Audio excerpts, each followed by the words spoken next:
Giraffes can't dance. Giraffes can't dance. Gerald was a tall giraffe whose neck was long and slim, but his knees were awfully crooked and his legs were rather thin. He was very good at standing still and munching shoots off trees, but when he tried to run around, he buckled at the knees. Now, every year in Africa, they hold a jungle dance where every single animal turns up to skip and prance. Jungle dance.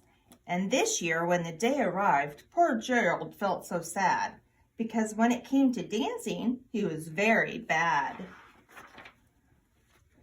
The warthogs started waltzing and the rhinos rock and rolled. The lions danced a tango that was elegant and bold.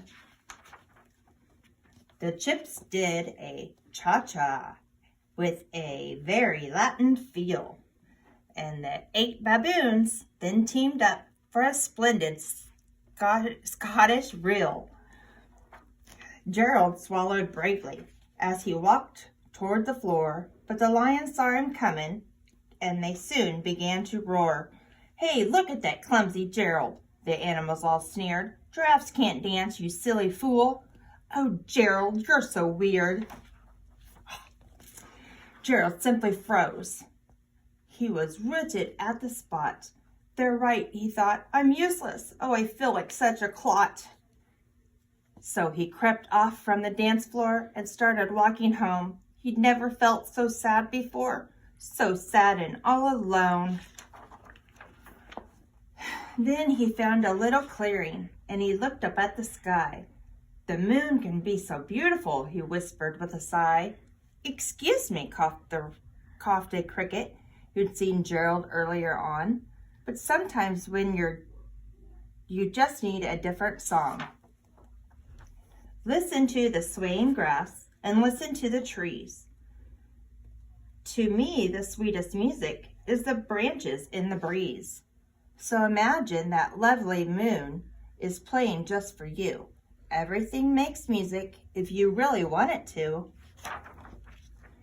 With that, the cricket smiled and picked up his violin, and Gerald felt his body do the most amazing thing.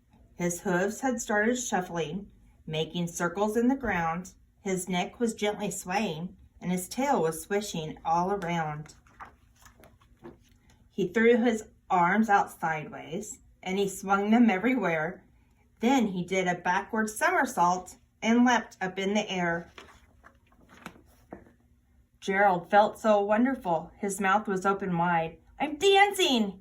Yes, I'm dancing! I'm dancing!" Gerald cried.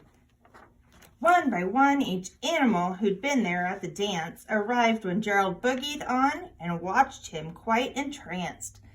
They shouted, "It's a miracle! We must be in a dream! Gerald's the best dancer we've ever seen! Please, how did you learn to dance like that? Please, Gerald, tell us how."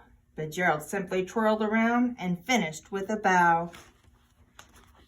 He raised his head and looked up to the moon and the stars above. "We all can dance," he said, "when we find music that we love." The end.